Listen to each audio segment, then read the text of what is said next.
That's how we do things around here.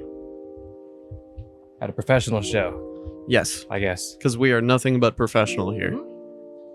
Who did last episode? I think I did. I don't know anymore. You know, we should. I feel like we should like mark it down or something. Or if it was just like you do the odd number episodes and then I do the even number You know, episodes. that's true. So today would be 86, which is a great anime that I haven't watched yet. Wait, is it 86? Oh shit. I don't know. Hello everybody. Welcome back to the He's even Uneducation. numbers. All right. It's been decided. Sometimes you just gotta have the man to decide. Yes. Continue. Welcome to the Uneducation Station. Of course, my name is Zach and I'm here with my buddy Arthur. Hey, Arthur is here. Dude, it's so funny because we've been so good about recording episodes to the point where we had a little bit of a backlog. It was like a 1 episode backlog. And we are like, you know what? Let's just let it run. Like, let's just skip and then we can just come back to it. I think it's really going to come down to when we got this in the one. I've learned some things that may help. It won't be perfect. Like nothing is gonna be perfect or as perfect as post-processing, obviously. But I think we can get pretty good results if we were to finally decide, okay, let's just go for the whole record and upload type beat. Yeah. I think we can do it. Do these people care? Probably not. No, not really. So, but I care. So you should care. You should care. How goes the things? It's been a bit since we recorded. Yeah, I mean, you know, things have been all right. I mean, you know, I'm back on the job search and all of that kind of stuff. Right. You should mention that you did lose your job. Yeah. So I'm no longer working at the shelter. Which I mean, I don't know. I don't really know how to feel, but it's you're laid off, right? Yeah. So it's like, what are you gonna do? You know? Yeah. So, I mean, you know, now is kind of one of those times where I'm trying to decide if I want to keep going in veterinary medicine or if, you know, there's something else that I could potentially do that would be the balance between fulfilling work and sustainable financially. I mean, I'm going to end up having to go back to school anyways. It's just kind of deciding if going to school to get my tech license would offset the amount of money that I've invested into it and all of that kind of stuff as well. And so I'm kind of like playing the back and forth game right now. But I was thinking about doing ASL interpreting. Ooh, that is a different street. Well, I mean, you know, it was something that I always thought about when I was in high school, but you know, I was like, I'm going to be a music teacher. And then that didn't work. And then I was like, I'm going to work in veterinary medicine. And then I realized that, you know, for me to be able to live off of working in vet medicine, I would have to basically live at wherever I'm working at. Right. So it's kind of, I'm in a weird spot right now where I'm not really sure. And if I do go back to school, I'm still going to end up working anyways, at least part-time. Just so that I can, you know, live a little. Yeah. But yeah, I think that that's kind of, I'm playing with the idea. I'm not really sure yet. No, for sure. I mean, that you don't got to tell me about playing with ideas of careers. I'm on this. You're talking to someone who's felt and known the pain, Zach. It's so funny because I feel like we talked about this the last episode because I was talking about Kevin coming on. But during that time period where everyone was like figuring out what they wanted to do with their lives, you know, I was off doing hooligan shit. And like, I didn't really have a whole lot of time to do anything other than like survive until I got out of high school. And then it was like, oh shit, what am I going to do with my life? Well, guess what, Zach? I'm the opposite. I did know what I wanted to do with my life. And then it didn't work out. So you see, it didn't matter, Zach. Because you're going to end up on this boat anyway, Zach. It doesn't matter. It was all for nothing. No, but I guess we could touch on this since we're talking about it. It's current, you know, we're vibing. School right now kind of fucking sucks to the point where I've dropped out of, did I even mention this? I dropped out of one of the classes. I think you told me off camera, but I don't think you Okay, mentioned yeah. it. So we made an episode where Anuki is gonna drop out already again. I know, clickbait. Now he is, but not quite. Let me let me explain. Aw, shit. Here we go again. So before you think I'm a bad student, you'd be correct. I am a bad student, but not. But that's a whole topic that you should watch the educational system episode where we had 4 different educational backgrounds talk about school. I thought it was funny that you said that I was a surgeon in the because title. you are a surgeon, Zach. Technically, not technically, but if you were to say what you did at that current moment, it would have been true. Technically, logically, not technically. Anyways. Practically. One of those words, Zach. So synonyms. So I, essentially, I was going for network IT, right? And then I realized, I felt like I did mention this. I realized that about 4 weeks in that I don't want to do network IT. So what's the problem? I mean, people change careers all the time. Yeah, that's true. But 4 weeks in, I'm not allowed to get a refund from withdrawing from the class. That's some shit. You know what I mean? Yeah. And that's stupid because in the first couple of weeks, it was fine. I'm like, yeah, this is fine. I'm doing the work. I'm reading the text. I don't like reading, Zach. I'm trying to be a good student, at least pretending to be, at least. You know what I mean? And then all of a sudden it goes from 0 to 100 real fucking quick. Like from week 3, or whatever week it was. Like, let's just say week 3 to week 4. Mm-hmm. It goes from 0 to 100 real quick. All of a sudden, all this jargon starts getting, this is a 100 level class, Zach.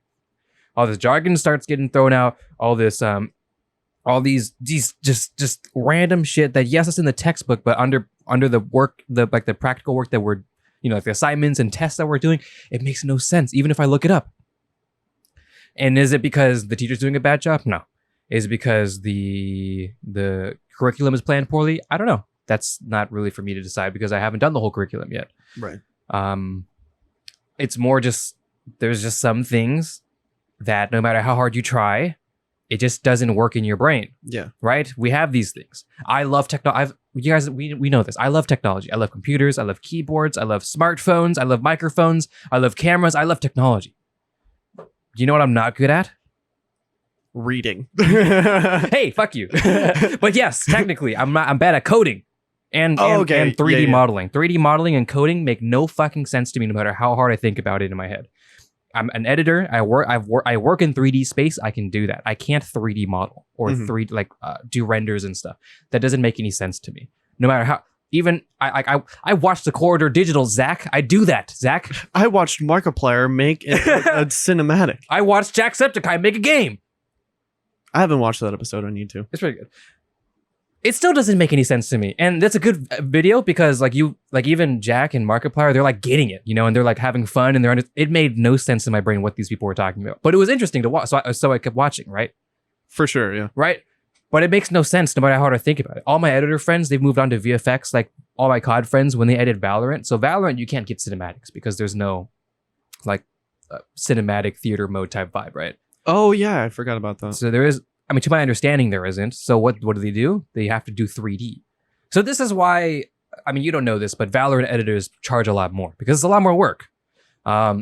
I still think they charge way too much, but at the same time, there's another argument where even if you're charging too much, you're also still working less than minimum wage because of how the commissioning works. It's a really bizarre topic, but it's also just a bunch of teenagers who are trying to commission professional workers, editors or designers, let's say, to create projects that are professional level in some sort of aspect, but they are not a business. They're some teenagers or young adults, so they can't charge minimum wage rates, Yeah, for sure. So, it's a weird topic, but that's something else. But it doesn't make sense. And the same thing is with coding.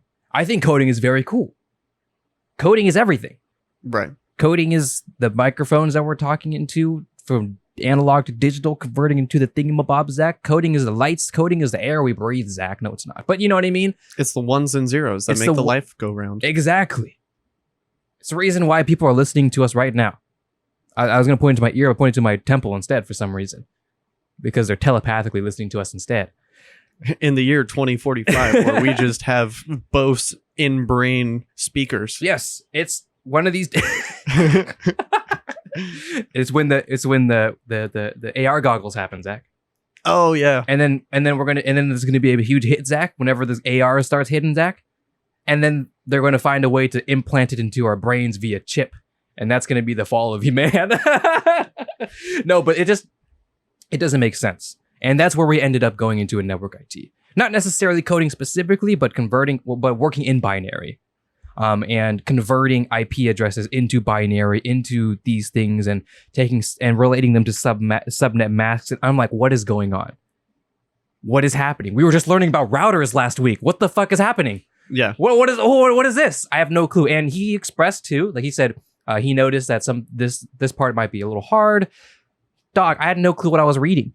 I kept rereading the chapters, and my brain just wasn't working. Right.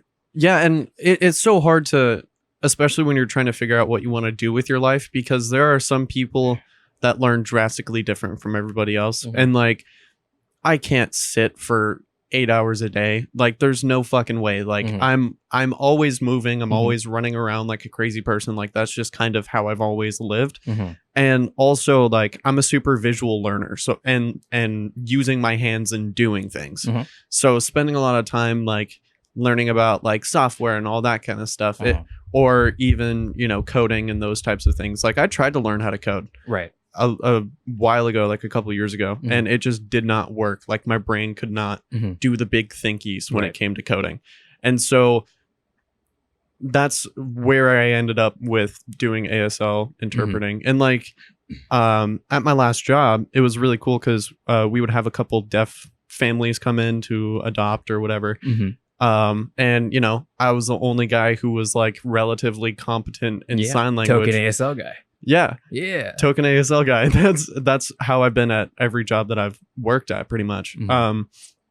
So I ended up, you know, helping them out. They ended up adopting a cat. It was all this stuff. Like, nice. I didn't even know the adoption process until I was translating it to sign language to tell somebody else. So, hey, put you in the dirt. Just say, yeah, you learn to put you in the water, learn to swim. Yeah. Yeah. And so on your non-native tongue, bitch. You get to translate and learn at the same time. Go fuck yourself. I don't know what these signs mean. I'm just saying them. But yeah, and then after, like, when they were getting ready to leave and everything like that, they mm-hmm. were talking to me and they were like, you should be an interpreter. And I was like, you know, like, that's a good compliment, Zach. Yeah. That's a very good compliment. And I have a couple friends who are interpreters, and like, I talk to Kiri every once in a while, mm-hmm. and I talk to Kelly as well. Mm-hmm. Kiri and Kelly are our old ASL teachers. Mm-hmm. And so I hope Kelly doesn't mind that we just name dropped her. Whatever. We do it. It's okay. Well, you in like episode like 2 or something, you asked, right? So it's okay. I asked Kiri, not Kelly. Oh, well, yeah. Nah, it's fine. It'll be fine. So I've talked to them, and you know, there will be times where it'll just kind of like voice off and then mm-hmm. just continue the conversation in sign language, and mm-hmm. it's like nothing has changed. Yeah. And a really cool thing is they now have 3 ASL teachers at Prairie. Oh, right. Yeah. And one of them is deaf. And so I ended up going to the high school, and I was just kind of dinking around. I think I was hanging out with like Kirby or something, and I was like, do you want to just go to the high school and wreak havoc? And he was like, yeah, sure. And we talked to Messling, and we were just like, oh yeah, we're going to drop by for a little bit. And he was like, okay, dope. And so I ended up meeting the new ASL teacher, and basically it went perfectly fine. Like it was as casual and nonchalant as a conversation that you and I are having. Nice. Which is really crazy to think about, because I haven't taken an ASL class in almost 6 years. Mm-hmm. So no, that's really good. Even me, after, well, I think my senior year, I've only done 2 years, and frankly, I wasn't amazing at ASL. I wouldn't say I was like dog shit. Right. You know, like, I tried and I passed the class, you know, mm-hmm. but I would not say that I I was fantastic at it, I guess. Nowhere near as your level, Zach. Nowhere near, if that, you know. Well, don't say that. No, but here's why. So it's senior year, right? So it's only been 2 years, right? Mhm. 2 years. And this is around the time where I basically have all my classes sorted out. And I have, I think, 2 classes at Prairie. And then the rest I'm doing at Clark because I'm doing Running Start. Clark is our community college here. Running Start being I take college classes while I'm in high school. Oh, excuse me. So I do college courses as well as it pertaining to my high school credit. So it's really good. And I'm glad I did it. And it's the only crutch I have to continuing on to Clark because WSU didn't do anything for me. Anyways. So that meant I had a lot of free time. Yeah. I did Clark in the morning. So it was literally just whenever I wanted to go, to Prairie or high school again. Yeah. That in between time, kind of lunch-ish to basically literally 5th period because I had 5th and 6th period. I didn't have a 4th period. Oh, dope. Okay. So essentially, think of it like I had a 1st period and a 2nd period. I had no 3rd period or 4th period. Think of it like basically if that's one way to think about how my schedule was laid out. So I had a lot of time. So if I was busy, I would just go to around that time, around 4th period-ish or 3rd period, I can't remember. There was the first year, and I would just kind of ASL first year at Curie's. I was like, let's just hang out there, and I kind of became her unofficial TA. It was super cool. That's awesome. It was very cool. I enjoyed it a lot. The problem is there was a TA, and I don't remember her name. Bless her heart, though. She's a great person, and she means well. And she was way better than I am, and a third year ASL student. So way better than I am. So working together with her was an absolute nightmare because for me, at the time I still retained like a good amount. Obviously not way more than I did now because it's only been 2 years. So while I wasn't the best ASL person in the world. I did okay. I passed the class, like I said. Mm-hmm. So I was able to communicate with Curie a little bit and, help out the first years with basic signing and stuff and sign with the first years. So I was like, yeah, this is my people. I found here. My home. I found it. Yeah. So that was a lot of fun, but I found that strict barrier of I could never, no, not never, but where I was at, I am not that good at signing because it had to be very rudimental conversations with Curie as well as this TA. If we strayed anywhere past the playbook, Zach, I was done for. It has to be in the playbook, Zach. Yeah. If it wasn't in the playbook, I'm done for. But again, that's not me. I guess maybe that's me humbling myself. That's not me shitting on myself. I don't like doing that. But that's besides the point. You, on the other hand, are fantastic, and I know you're fantastic at ASL and all that. And you did 3 years, which is pretty freaking sweet. So, and you're still pretty good at it. So I would say, yeah, Zach, try the interpretation thingy, Zach. I got the Anuki stamp of approval. Hell yeah. That could be fun. It could be something interesting. Yeah. I think a lot of it too is... I mean, I'm not just say just leave this room and do it, but, yeah. Yeah. It's on the table, I get what you're saying. Yeah. And I think the back and forth comes from... Sorry, Arthur, this podcast is done. I will never speak again. I must go. My people need me. I am the hero this city has. I am the hero this city does not have currently, but will in the near future. Yeah, the back and forth for me has kind of been like me not realizing like where my skill level is actually at. Mm-hmm. And so when I think of the idea of me being an interpreter, just like the practicality of it, like I kind of start shitting bricks just because it's like, oh yeah, you are the way that this person understands what's going on around them and you have no help. Sure. And I'm like, but then I have those conversations with deaf people or with people who are interpreters and they're like, why are you not doing this? And like it's just such a night and day difference between the way that I see my signing and my reception and everything like that and how other people do. I mean, how different okay, let's break it down like this then. How different is it from just walking someone through buying their first camera? Oh, You know what I mean? yeah. In a way, you're interpreting all these arbitrary words as well, and arbitrary numbers and stuff. So if you're comfortable with doing that, I mean, I think in language specifically, it's like I said, once you're able to break away from that rule book or the playbook or whatever you want to call it, then you're able to be sufficient in your in the way you speak in that language, right? The moment it's no longer watashi wa Anuki desu, you know? Yeah. Yoroshiku onegai shimasu, you know, and then I start being more confident in the way I speak. Because when I see you sign, you look like you could have signed your entire life. In my eyes, at least. Thank you. Of Thank course. you, buddy. Because you do a really good job. You have confidence in yourself. I don't have that confidence. And does that mean, Arthur, just be confident? No, yeah, sure. No, that's you being confident in the language as you're speaking it. You don't just say, just be confident, dude. Oh yeah, sure. Thanks, man. I'll just be confident. No, you gain that confidence as you gain that experience. They're linked together. And you have that. So that's good. I don't know. Yeah. Yeah. How can I walk someone through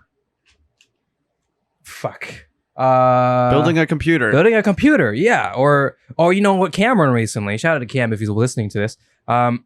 Recently he had a problem with his graphics card. Well, we didn't know that. He was just having a problem with his computer. He's like, Arthur, I need an adult. Arthur, my PC is turning off. That is like, shit. And I don't know why. That is basically the worst thing. But that's not a bad thing, because I've basically, it's like being able to diagnose a situation and find a solution.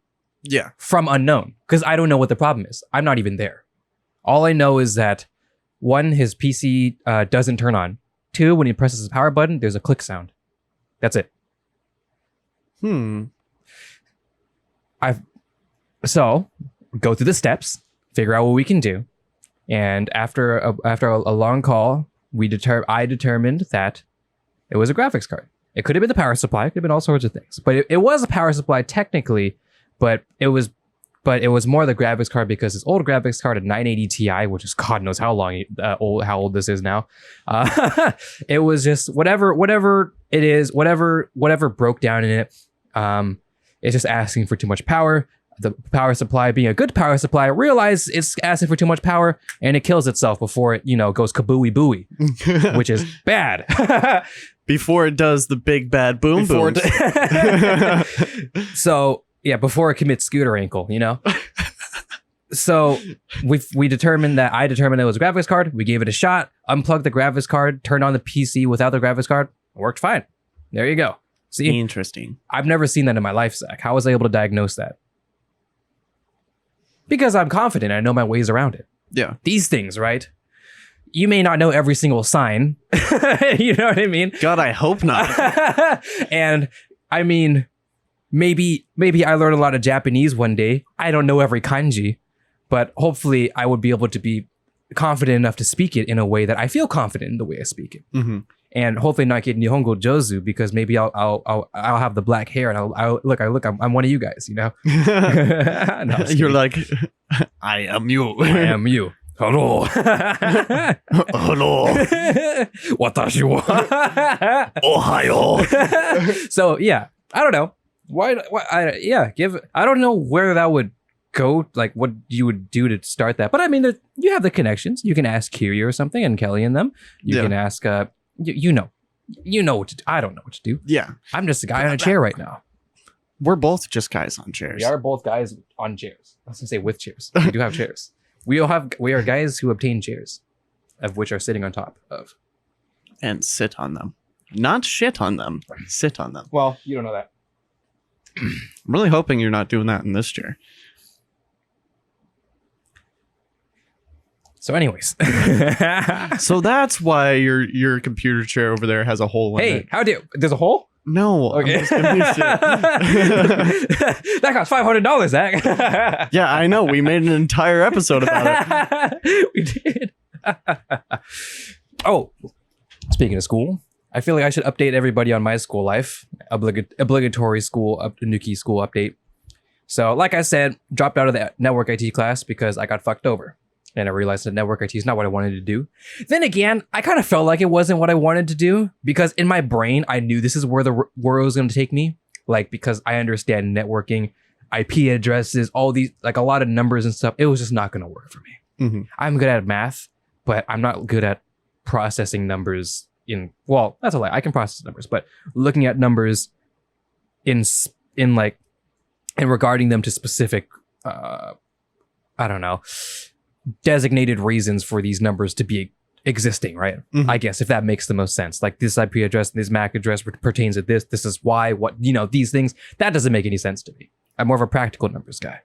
So I decide, okay, talk about it with my parents. And I go, this kind of fucking sucks. And obviously they're like, well, shit. And then the same argument, well, not every class is you're going to like. Well, this is a class specifically for network IT. So if I don't like the class for network IT, I probably don't like network IT. Yeah, I was going to say it's one of those things that applies directly to what you're doing. Mm-hmm. Like, obviously, your English 101 class is not going to be your favorite thing in the world, but, you got to do it. Mm-hmm. So I thought of potentially, and I was talking with my buddy Sora, shout out Sora if you're listening, what about trade school? What trade? For video editing. Oh, see? So... It's something let's walk it down a bit to young Nuki, right? I'm not gonna go that hard, but I'm just. It was 7 years ago to the day. Oh, it's the summer of '97. And I'm a video editor guy, right? Yeah, that's what I did. That's what I do, right? So I wanted to do school for it because I enjoy that process, specifically post-production, that process, right? And I go into a university, a satellite university here in Vancouver. WSU, Washington State University, is in Pullman. But we have a little satellite university here that does a digital arts type of program thingy, degree rather. So yeah, sure. That works, right? Hell yeah. Obviously, it didn't work because I've mentioned it many times. Didn't work. I wanted to do video editing. They dropped coding classes on me. Thanks, dog. So you're like, thanks, homie. So that didn't work. And then I don't know why I didn't really think about it, but okay. My main hate for school is taking classes that don't pertain to the skill set that I want to do. Fucking facts. Right. So what is trade school? Only doing stuff that applies to what you're doing. Exactly. Right. In theory, I'm sure maybe there's some miscellaneous classes, but not like a broad bachelor's degree at a university. Yeah. Right. So I just don't know why I didn't come up with that epiphany until recently when I had my talk with Sora, because he was interested in it. He was like, oh, after school or after high school or whatever, I'm probably going to go into trade school for video editing. And I was like, that's a thing? That's a thing? This is the first I'm learning about it. I mean, to be fair, it was more not necessarily because there's trade schools for everything, all sorts of things, because that's the point of trade school. So I just really didn't think about it because trade school, it's funny because I talk about trade school with a lot of people. I've talked with my friends who have considered a trade school for my exact reason. And I didn't put one and one together to be, maybe I'm part of this group too. Yeah, maybe you're part of the demographic that this is specifically designed for. Yes, maybe, perhaps. No, let's just go to university. You're like, you know what? Fuck it, network IT. Yeah, but at least I got to play on a baby Yamaha grand piano. That is true. Yeah. That is very true, actually. Was it worth it? I don't know. But probably not. But who cares? Whatever. I mean, at least you got some credits that could carry over. No. What? None of my credits transfers. I told you. WSU, I wasted my time.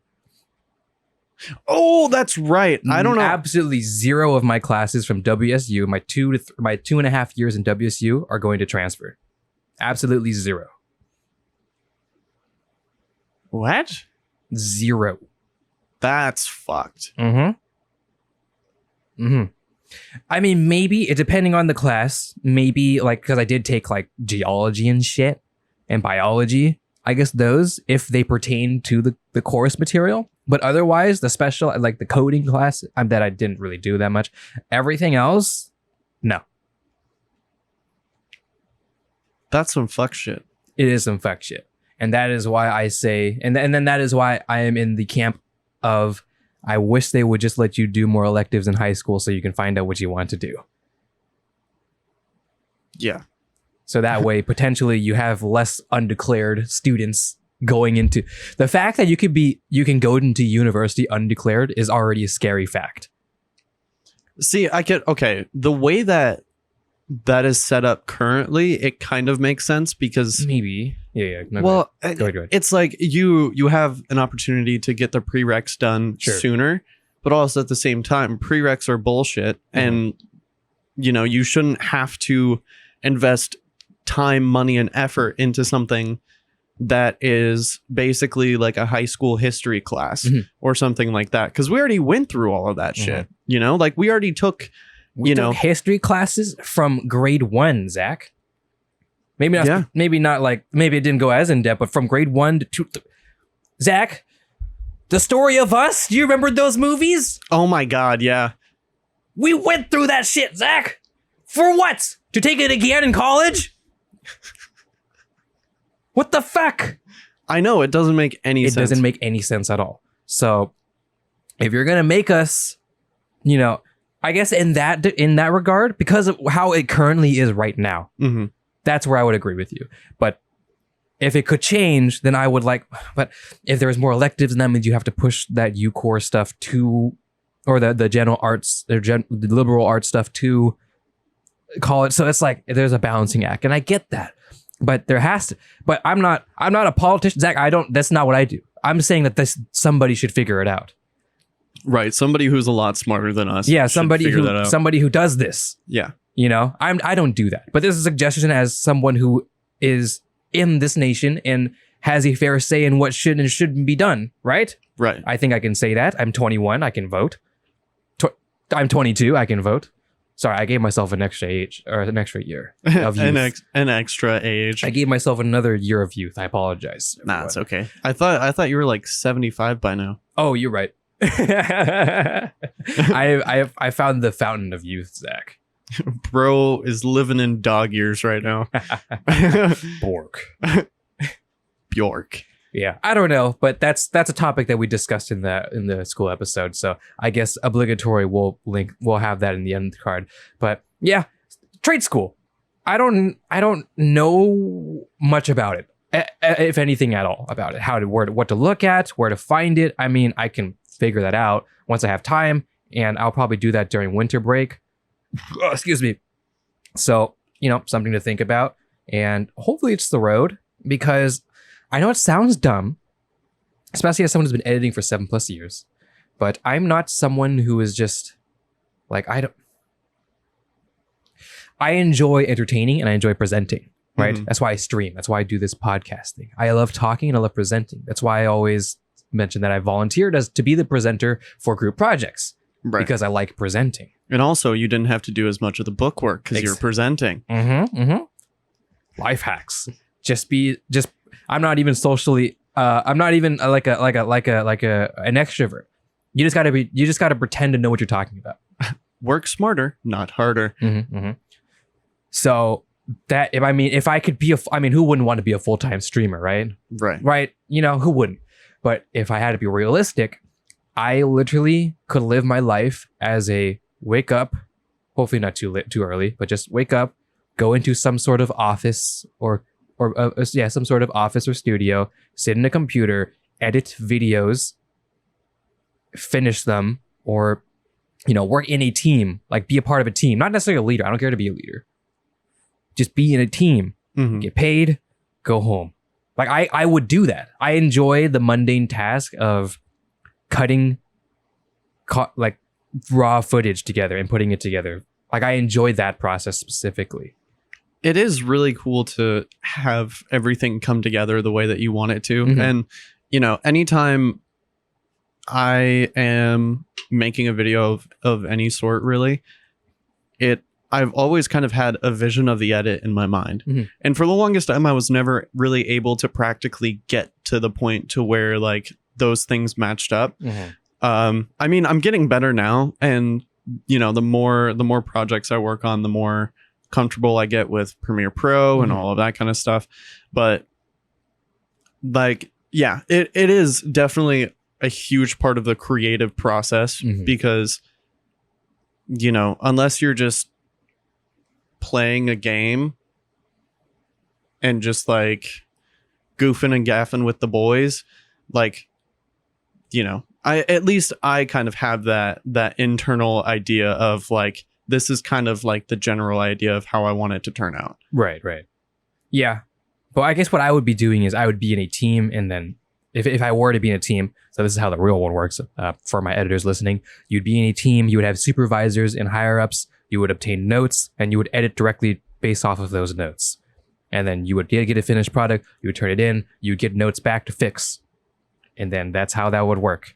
Sorry, your creative freedom is gone. I'm just joking. But no, but you know, you're not making an art piece anymore. You're making a product for the you're a piece to a bigger picture, I guess. Yeah. Right? You're all working together in collaboration. You're not making an art piece to put in your portfolio. And I'm okay with that because that's what I would do. If my dream job, I'll be honest, is to be an editor for a content creator. I can see that 100%. I would love to, because it's something, and what I mean by that is not specifically this.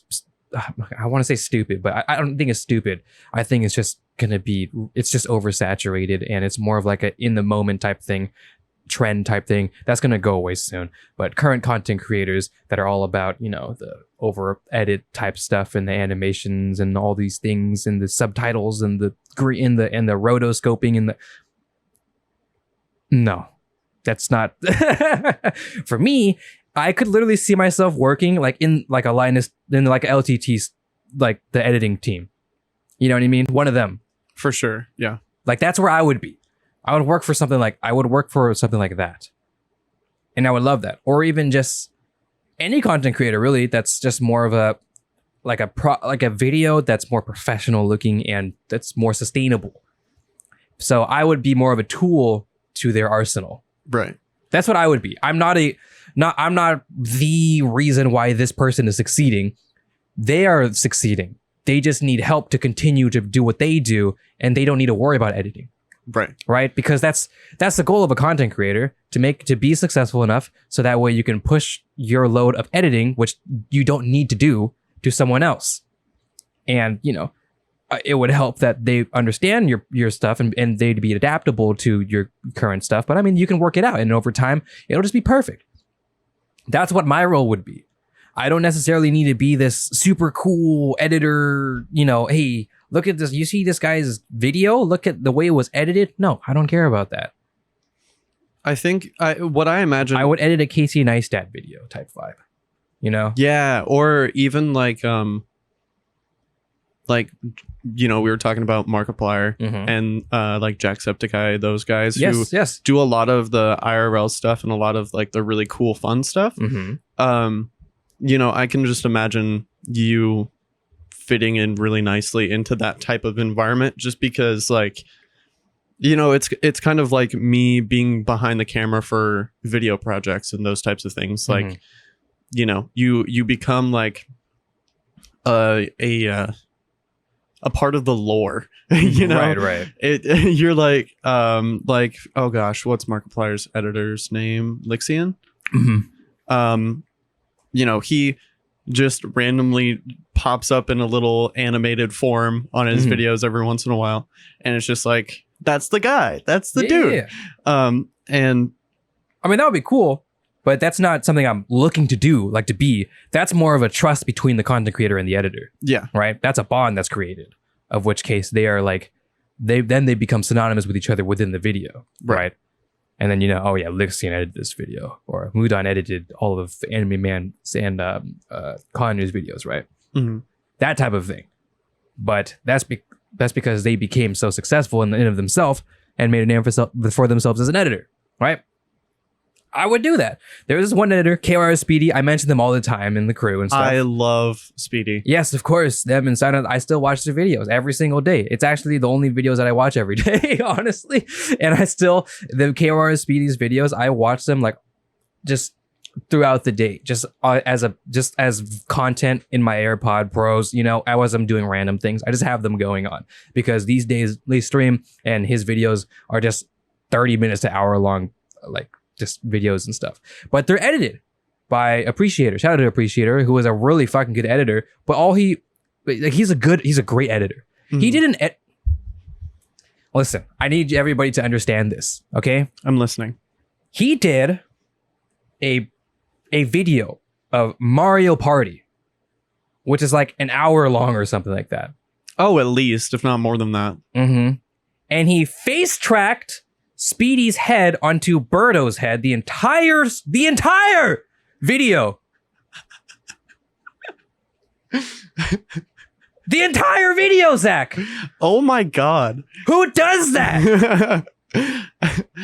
Who has the patience for that? And he daily uploads twice a day.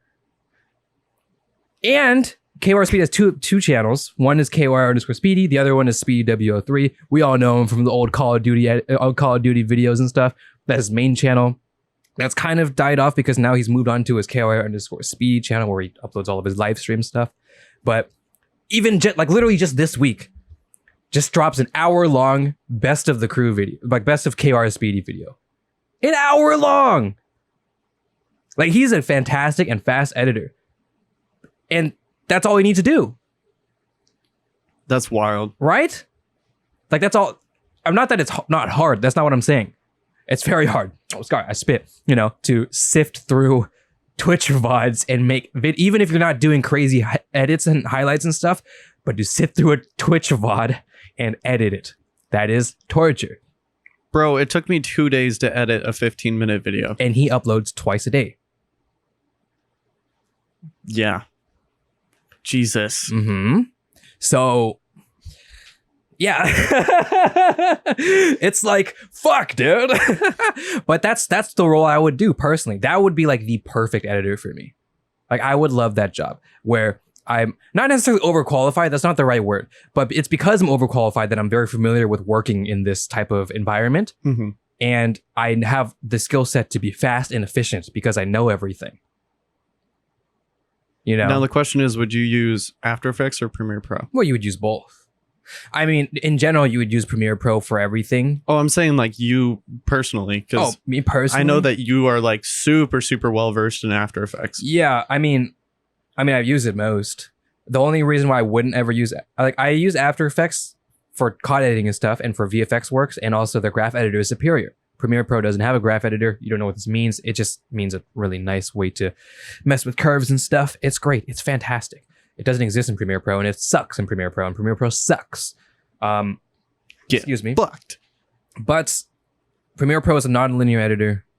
After Effects is. What does that mean? It means it works with tracks and not layers. Well, it is layers, but it works in tracks. So everything, like one video clip, I guess, remains on a track, and you can put more clips onto that track. After Effects, it's layer stacked. Everything is its own layer.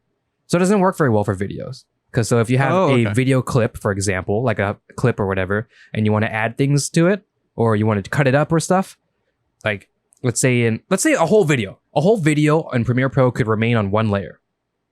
Because it could just be in one whole stretch, cut up and everything. Yeah. After Effects, if there's a cut, it would move to the next layer. Oh. And if there's a cut, it'll move to the next layer.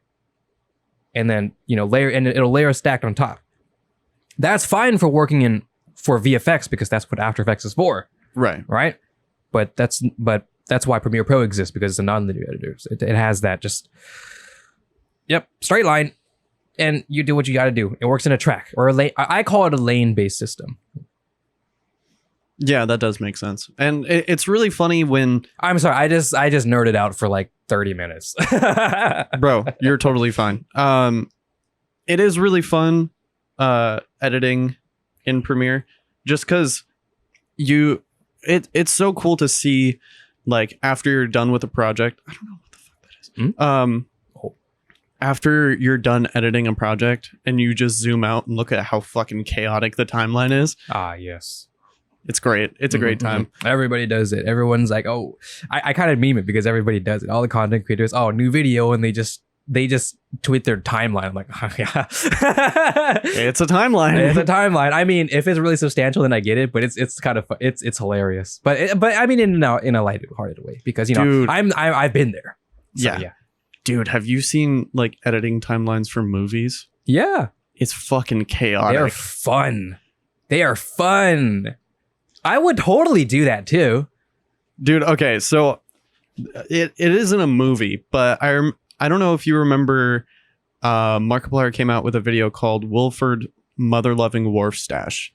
Well, I know the Wharf Stash as like the alter ego, but I don't know if that video specifically. Okay, so it was basically a continuation of the series that he's been doing for the last couple of years called Who Killed Markiplier. Right. And so basically this was like the grand finale in a way.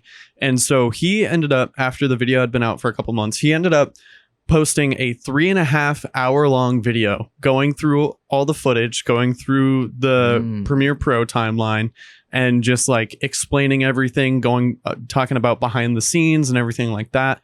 And, you know, he had like a full crew for it, and it was like a whole production basically. And it was so fascinating to see the creative process and to see like his ideas for things. Cause he, like, after everything was all said and done, he sat down and edited it. But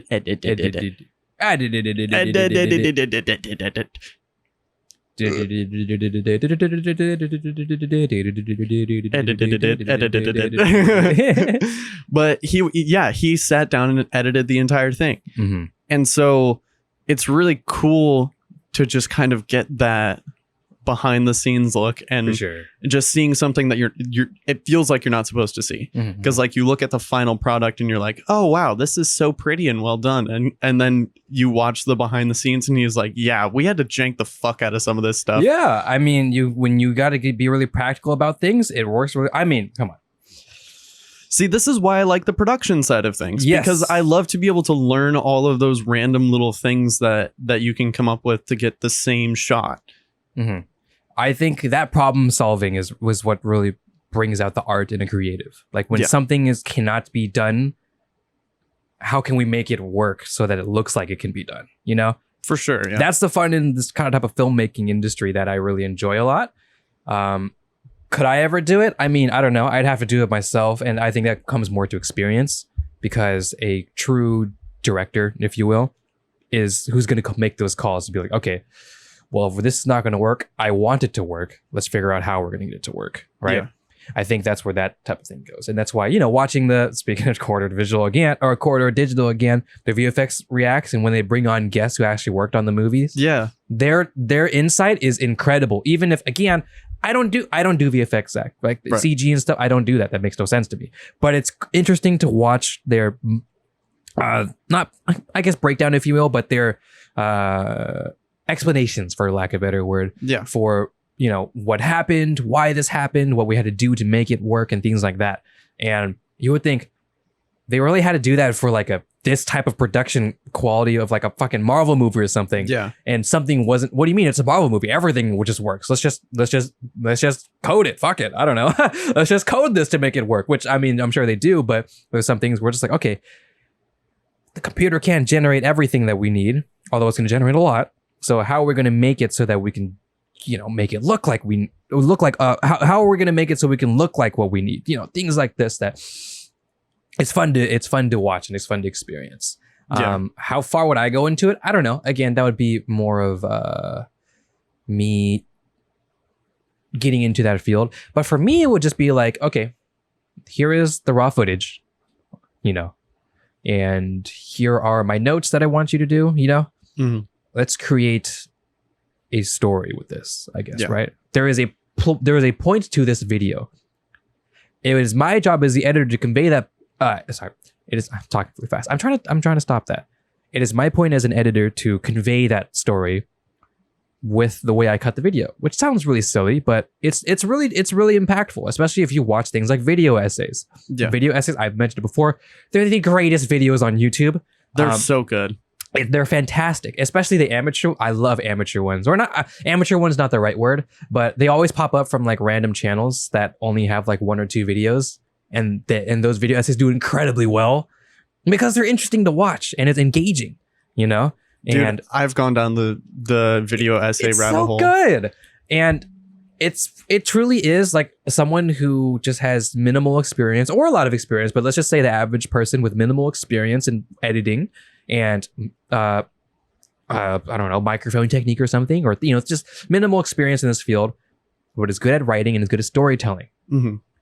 Right? That's where I would fit in. Not maybe. I mean, I guess I did say presenting, so maybe that'd be fun. But the finding out how you want to convey the story visually, I guess. Yeah, that's where I would come in, and that's what I enjoy a lot. And that's why I've been enjoying scripted content. Fucking love scripted content. Bro, I want to do more. I just had an idea. Well, Ferb, I know what we're doing today. We're doing a video essay. No. I mean, okay, that would be really fun though. But just the what? I don't know. Something. Let's find out. Yeah. On today's episode. On this episode of Dragon Ball Z. I think it would be really interesting if our paths crossed and we ended up working on like a professional production type thing together. That would be like super fucking. Oh, Zach, that's gonna happen. That's a given. It just hasn't like been into. We just haven't like figured it out yet. Oh no, I'm talking about like, if you ended up like. Oh, you mean like in the future when we're well versed in and invested into our careers as professionals in videography. Yeah. That would be super gnarly. That would be pretty gnarly, but we got to make a short film first. That would be really fun. That would be really fun. We should do it. I'd be down. Yes, I definitely also would be down. All right, time to finally buy this black magic. Fuck. Shit. Shit. Oh, speaking of which, and buying things, I did get. I was gonna say I got my job back. No, I'm working this week. Oh, fun. Yeah, just back at the boba shop, just for this week, just to help out, pick up some shifts, and just make a little extra cash. I'm not really, now that I'm one class down, I have less things to do. I mean, I'd rather stream, obviously, but it's good to just kind of rack up just a little bit more pocket change, especially with Christmas coming and Black Friday, of course, because I always buy things on Black Friday. I always buy storage, more storage every year on Black Friday. Yeah, I'm definitely gonna go hard and buy a shit ton of storage. Do it. You just never know you need more storage until you need more storage. It's just best to just have more storage because fuck it, dude. Yeah, oh gosh, my SSD is getting pretty up there and it's kind of terrifying. Don't you have a terabyte? Yeah. Yeah, a terabyte SSD. Who thinks of that? Oh, I have a terabyte. It's fine. It's not fine. And then I have a 2 terabyte hard drive that's almost full too. Exactly. Oh, it's fine. No, it's not fine. You never know these things. Even if you're a normal ass dude, that stuff fills up, especially as things get bigger. And you want to play Warzone 2 and it's like 50 billion gigabits. Or I have to say bits. That's 8 bytes. That's a lot of bytes. Or 8 gigabytes. You know what I'm saying? Or 8 megabytes. Okay, listen. This is a weird tangent. Okay. No, I mean just like based off of what we were just talking about. I thought you were like this saying that as the predecessor to go down even further in the No. We were just talking about our professional careers, and then Black Friday is coming. We're gonna buy some we're gonna buy some hard drives. We need storage. Well, I mean, the SSD that I work off of for uned is only 500 gigs, and that sounds like a lot, but it's not a lot. Yeah, because I mean, I'm pretty sure it's gotten better, but the file sizes for these episodes are fucking huge. Oh yeah, I mean it's way better. Before we used to shoot at 50 or I think 55 megabits per second, or 55 megabits per second, which is big. That's a lot. Yeah, that's a lot. And I realized that we don't really need to, especially if we're going to go down this road of, well, we still do shoot at it, but I would also render in that. I would still render in 50 megabits per second. Right. Which is a lot. And I realized we're going too hard, especially since we're only putting out 1080p content. Yeah. Dropped it down to 12, kind of a 2-pass, variable pass, 12 to 24. And that's been the sweet spot, and it's kept everything down and really well. And I'm happy we went this route. and it looks fine. Yeah. So God, dude, I remember you talking to me about the like the first couple episodes of Uned when we were shooting on SD cards and all of that kind of stuff.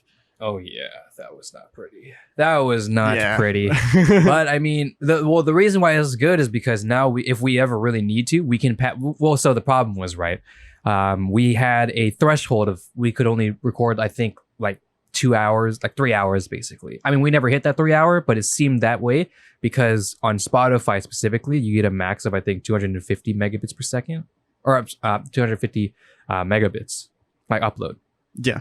And the MP3 files, and this is MP3, so it's compressed, even at I mean, obviously we don't want it too compressed, but at a high to, well, I want it to be high, at the highest point, at 192 kilobits per second, or a kilobit, I can't remember what, kilohertz.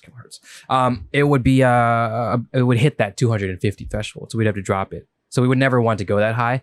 Now that we've lowered it, we can go farther. That's if we want to. Obviously, we never record that long, but I mean, if it ever happened, maybe we have a guest and we just say, fuck it, let's just keep talking because it's a great episode. Yeah. We can do it, right? For sure. Yeah. So the 24-hour, no, I'm just kidding. 24-hour episode, let's go! I do think it'd be really fun if we did a 24-hour episode? No. Chill out, Zach! No! I can't keep talking this long, my throat. No, I think it would be guys, really... want to take a lunch break. Who's ordering DoorDash? No, I think it'd be really fun if we just had a like a super long video for a milestone, like the 100 video milestone, like the 100 episode milestone, or you know, at like 1,000 subs or whatever. I think it'd be fun to just get all the boys, cram them on the couch, have the whole 5 mic setup going. All of that kind of stuff. I would love to. Like, just kind of clear the schedule and then just kind of talk. And then whenever we're done, we're done. Yeah. Just like a 4-hour episode. That would be sick. I mean, that one probably couldn't go on Spotify. But, well, I don't know. I would have to knock it down a bit. But, I mean, it'll be fine. I mean, it would be a worthy sacrifice. It would be a worthy sacrifice. Yeah, that could be fun. And we can do it now. Kind of, technically. Yeah. Yeah. Yeah, I don't know. This episode has been fucking weird. I know. I had something I really wanted to talk about, but I feel like I forgot. There's something I kind of entered this episode talking about or wanting to talk about. Oh, you see behind me, Zach? This isn't it, but I just my guitar. Okay, listen. I didn't get to talk about it the other day. It's a Bocchi the Rock, right? Mm-hmm. So we've mentioned it before how I kind of stopped playing music consistently. Yeah. And after watching Your Lie in April in high school, it kind of revived that love for me, and I got a piano again, or rather I busted out my old NP44 Yamaha electric keys, not weighted, that type of thing. You know, 66 key keyboard, you know, classic. Dusted out, took it out of my closet, dusted it off, and just got back into playing anime OSTs, and I got back into music again. Do I play it too much these days? Not as much, but I still enjoy playing my piano or my YPD behind you as much as I can.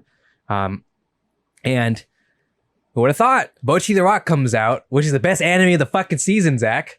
Oh, shit. And it comes out, and it's a cute anime about cute girls who start a band, and it's really fucking good. And everybody should watch it, whether you like anime, whether you like the genre of slice of life, cute girls doing cute things, whether you don't like that genre anyways, and you prefer other genres, you prefer like story-driven genres or horror genres or shonen or whatever. Everybody has something that they can enjoy from Bocchi the Rock. And I had you watch one of the episodes, or not one of the episodes, but one of the live performances that they did for episode 5. Everybody knows what I'm talking about. If you watch episode 5 of Bocchi the Rock, it was fire! What the fuck? Exactly. His interiors got hyped.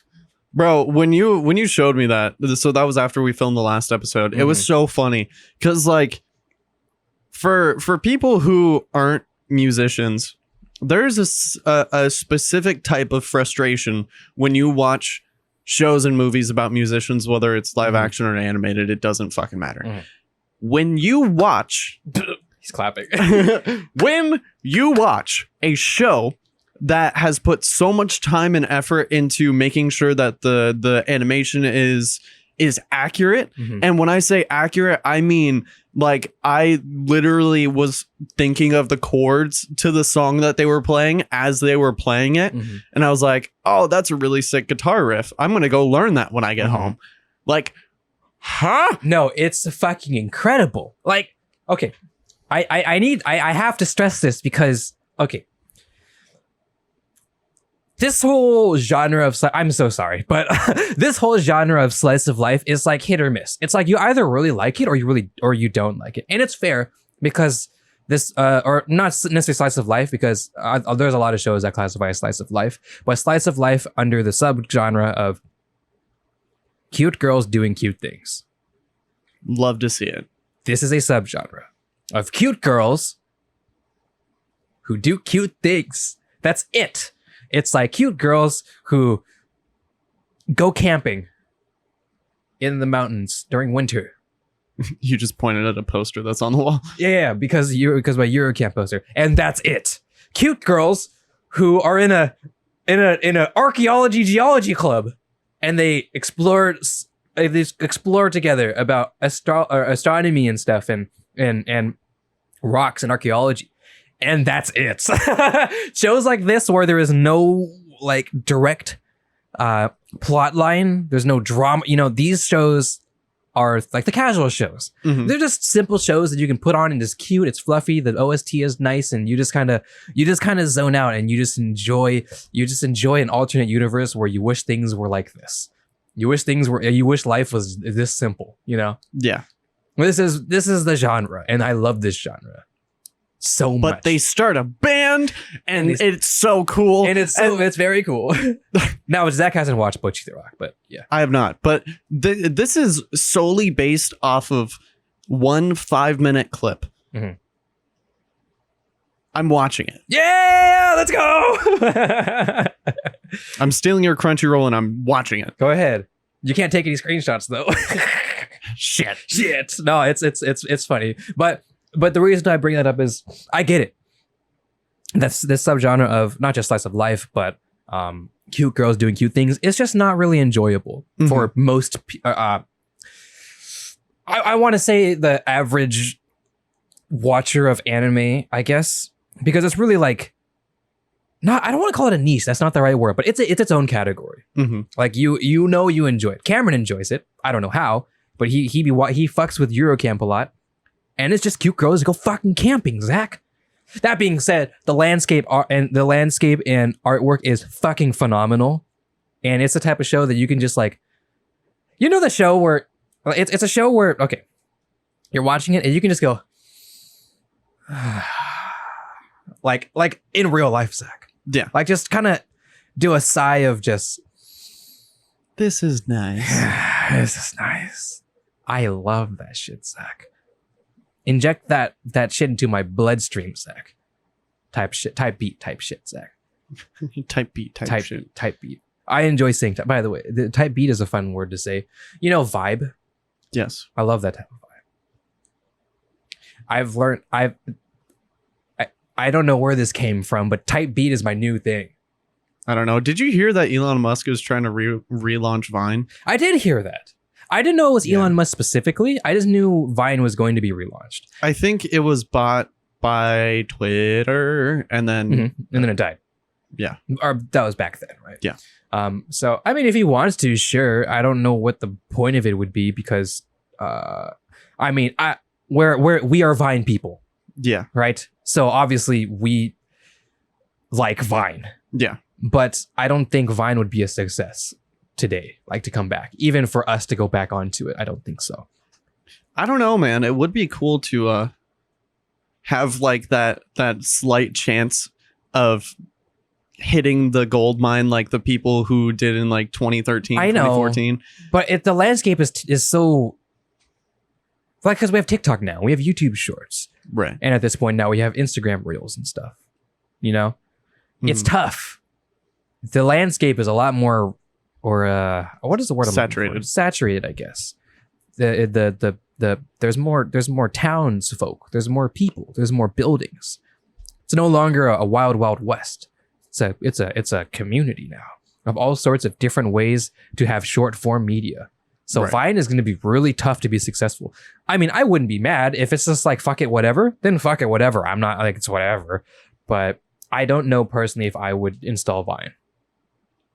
I would. Would you? Oh yeah. Yeah. Mhm. Just because of like, I love a good challenge. Sure, You know? sure. And especially on like the content creation side of things, like if it was limited 100% to 7 seconds, Mhm. no straying away from that, whatever. And that's how TikTok originally was. It was like Mhm. 30-second videos or Right. whatever. Now it's like 3 minutes. Yeah, it's kind of fucked. But you have 7 seconds to either do something funny or tell a story of Mhm. some sort that gets people interested. Like Mhm. that idea of just having only 7 seconds. Mhm. I do like that. I guess what I would say is, if it were to be successful, I'd be super down, because I enjoy Vine personally more than I would enjoy TikTok. Right. Well, excuse me, personally. But that's, again, me just not really being into TikTok a lot. But that's me. Yeah. Right. That being said, I enjoy a quick short form content type of vibe, so I'm down. Anyways, I do want to finish my point though of Bocchi What the were we Rock. talking? Oh yeah. Bocchi the Rock. Where was I? Yeah. So this genre of cute girls doing cute things, right? I get it. It's not everybody's thing, and that's fine. But I think anybody can watch Bocchi the Rock, whether they like music or not like music, whether they like anime, Japanese singing or whatever, or whether they don't like it. Because the show in of itself, and the characters and the little plot points that they come up with, and the animation, oh my god. Okay.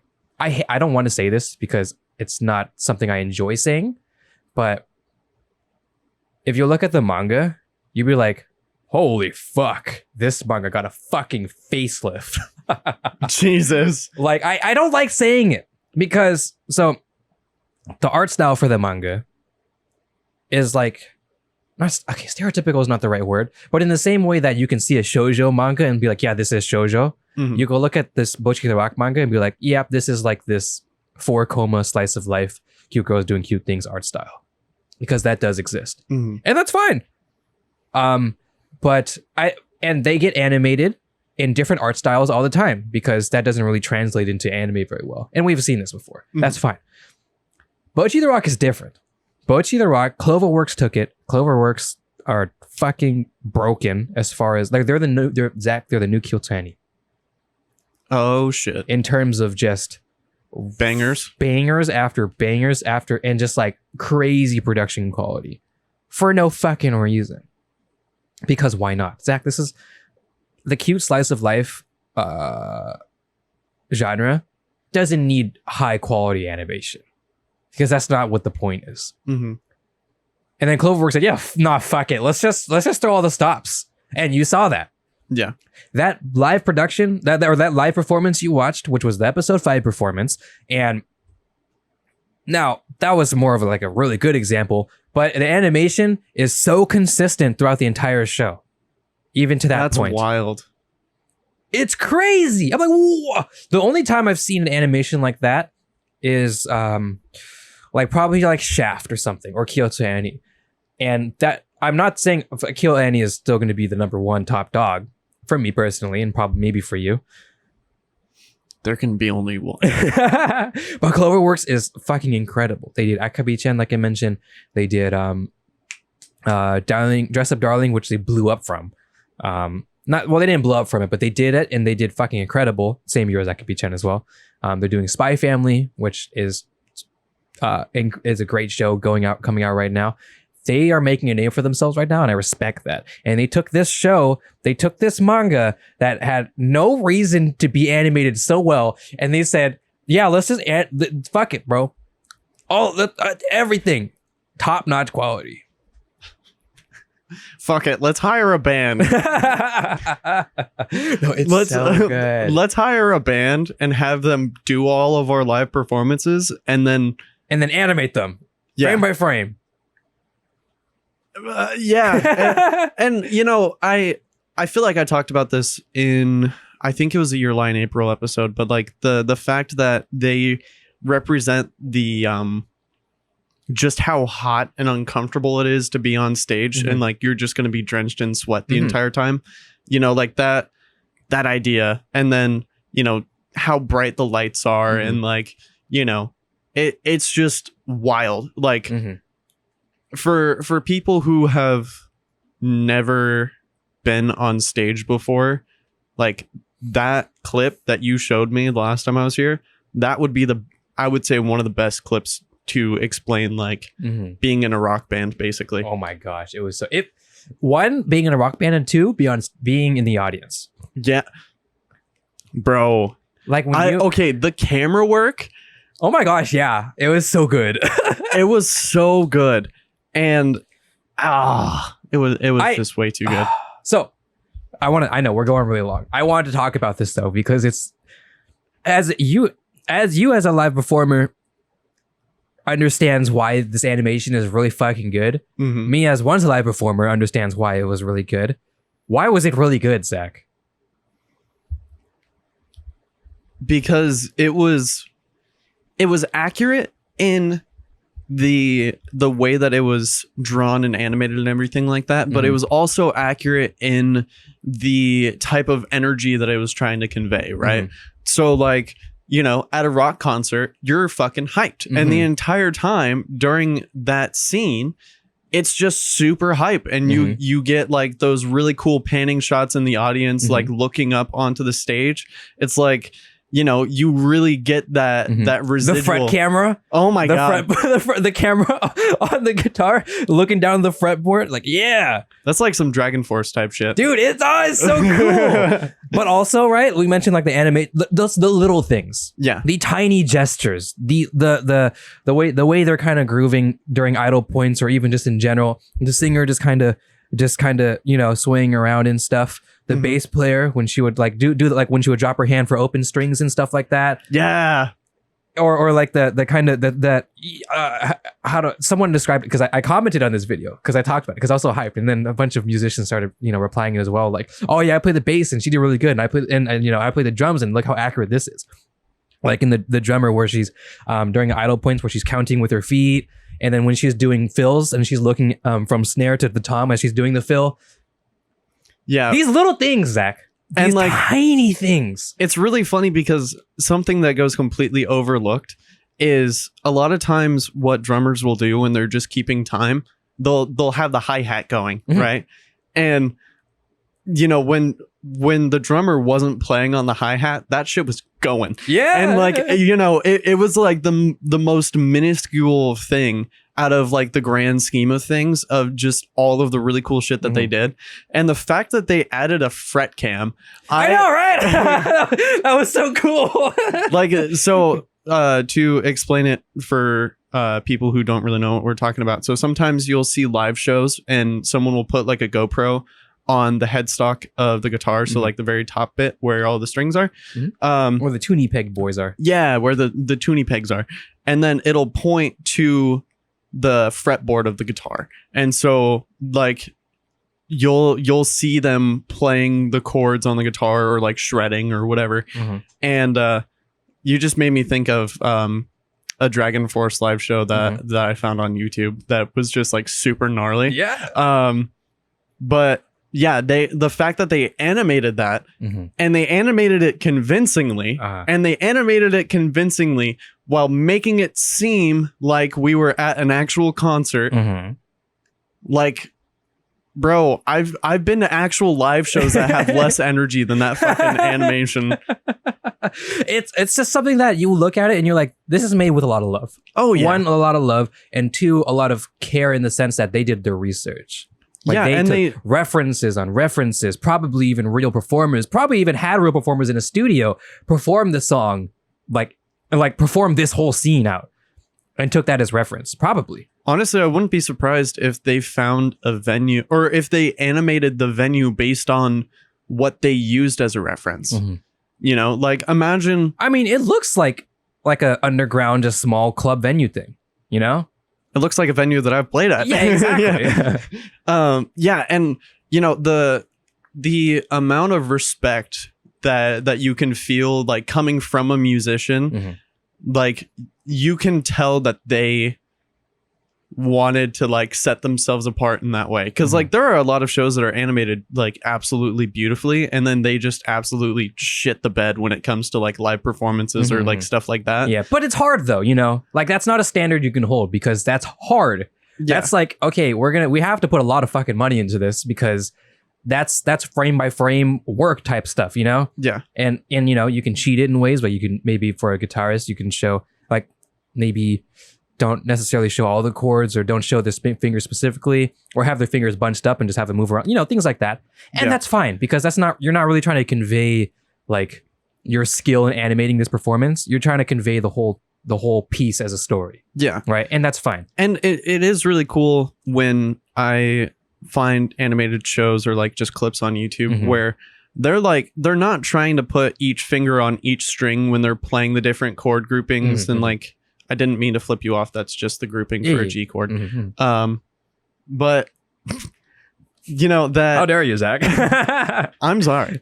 But like the fact that you could look at like the fucking strings were moving, Arthur. I know. No, that was incredible. Oh my gosh. It's just like it's that kind of problem solving where you're cheating the look, right? Because what's fun about animation is that it's stylized. Right. It doesn't have to be real. Like, you're not looking for realistic. Right. Or like real, I guess realism specifically. You're looking to simulate realistic, but in a stylized way, because it's anime. You get to have fun. You get to kind of put yourself into a world where this doesn't really exist. So as long as you do enough to portray that point you're trying to make, then it works. And how do you do that? You do all sorts of things. You do different animations maybe if you were to go frame by frame and listen to the waveforms of the drummer, maybe she missed a tom in one frame. I'm sorry, you know what I mean? Yeah. But when you're editing in twos in 12 frames per second in a 24 frames per second composition, you're gonna miss a tom. I'm sorry, you know? Yeah. But it's the idea of cheating your way through it, you know? Like if you're going to do chords or something, right? You don't have to necessarily show every single one of those anime fingers touching each string. You just need to show the like, you know, most of the strings in some sort of grouping, and you see that in the finger grouping, right? Yeah. You can recognize that this is a G and this is an E and stuff like that, right? Yeah. You can recognize, and it's in the general area. So yeah, that's correct. Yeah. And I think a good example too is in Angel Beats. They did a really good job of making it convincing. Obviously they didn't go as hard as like your Line April or like anything like that, but they made it convincing enough to where you're like, fuck yeah, dude. Yeah, I'm in this cafeteria right now. This is sad. Yeah, my lunch tickets. Exactly. Everyone throw your lunch tickets for no reason at all. Exactly. You can cheat your way, and that's a good thing. So yeah. But anyways, what I wanted to say was, you can see in the back, my E string snapped. Oh. Yeah, my high E. Oh. Yeah. Oh. I was like, you know what? I kind of feel like picking up the guitar again. This was literally this week. And I take it and I'm tuning it and it goes ping. I'm like, fuck. Really? So yeah. Bro, that beast needs new strings so bad. I haven't replaced the strings since I probably consistently played that damn acoustic in like 7 to 8 years, honestly. So yeah, I knew it was coming, but it was like I knew it was gonna happen, but it really made me sad when it happened. I was like, oh, man. Did it catch you off guard a little bit? Of course it did. But I was just like, it didn't even feel like it was gonna break. Like it still felt like I was tightening it and it was fine, but then it snapped. I was like, but you know the sad thing is, Zach, I don't know how to change my strings. I can help you, or Jackson can help you. I don't know, but I feel like I'd feel like a jerk. But I was like, I didn't realize I'd never learned how to change my strings. Well, my guitar tutor taught me how, obviously, but she always did it for me. Yeah. You know why? Because I was a little shit 12-year-old, and then also it's scary. It's very scary. The strings are sharp. Strings hot. It didn't hurt me though. It like bounced off and it hit my hand, and I like. As soon as it hit my hand, I had like this Vietnam flashbacks of like, oh fuck, is it gonna like go into my skin? Am I gonna get blistered or get a bump or whatever? No, it was fine. but it was still scary. It was very scary. Yeah, so I need to replace the strings. I'm pretty sure I have the strings somewhere in this house. They exist somewhere. I remember I have electric strings and acoustic strings, both 12 gauge, because I really like the lighter 12 gauge strings. But one, I don't know which is which. And two, I don't know where they are. So I gotta find them. I think it's probably in my guitar case in my room. I could probably check after we finish up here. But yeah, I don't know. I would like to play the guitar again. I mean, I'm not a lead guitar. I'm a rhythm player at heart, but I do want to show you. Thank you. I do want to show you a video because we're talking about Bocchi the Rock after this shoot, of course. But how much I've begun to appreciate lead guitarists so much, and specifically ones where they play, like they kind of accompany the whole, like there's like let's just say the rhythm player, they're playing the chords, and the bass player, they're playing the bass line, right? Mm-hmm. So you have the song, right? Yeah. And then there's a lead guitarist usually, right? Mm-hmm. Who just adds that extra texture and extra layers, mm-hmm. where it's like, I learned the power of basically the idea of an ensemble where, the flutes would come in and play a specific part. Yeah. And the trombones would play a specific part. Mm-hmm. It's not, we're not playing the same thing. We're playing specific parts to add to the whole equation, and the whole layering. It's really cool. And just some songs in Bocchi the Rock with this guy just fucking shredding. And it's like, this is cool. I like this. Yeah. There's a lot of love in Bocchi the Rock, so yeah. I like that a lot. I think it's really cool when you are able to like hear all of the layers come together and all of that kind of stuff. And just getting that one cohesive thing. Dude, we talked about all three things in this show: tech, anime, and music. We didn't talk about video games though. That'll have to wait till the next episode. I guess so. Yeah. I don't play video games. I don't really either. That's really sad. Thank you guys so much for watching. If you enjoyed this video, hit the thumbs up. If you didn't like it, there's another button over there too. It doesn't really matter too much though. We have a link to my socials and Arthur's socials in the description, and leave us a comment. Let us know what you guys want to hear us talk about. And we have some videos popping up right here. And so this one is going to be the education system episode because we were talking about that. And then, you know what? Let's go to the Angel Beats episode. Sure. Yeah, I think that one would be really cool. That one is a good one. But yeah, got anything to say to the people? Nah, that's about it. Hey, if you don't know what you want to do in your future, it's all good. We all start college undeclared, whether you declare a major or not. Just kind of happens. For sure. We got time to figure it out. Don't stress. Don't let your parents get all in your hair. Don't get in your parents' hair either. But come to a mutual understanding, and we can figure it out at the end, right? So ain't no worries. Thank you. We'll see you guys next week. Hopefully we can have a guest. If not, hey, two best homies on the internet will come by and hang out with you. Yeah. Anyways, regardless, you have no choice. We passed 20 seconds. Goodbye, everybody.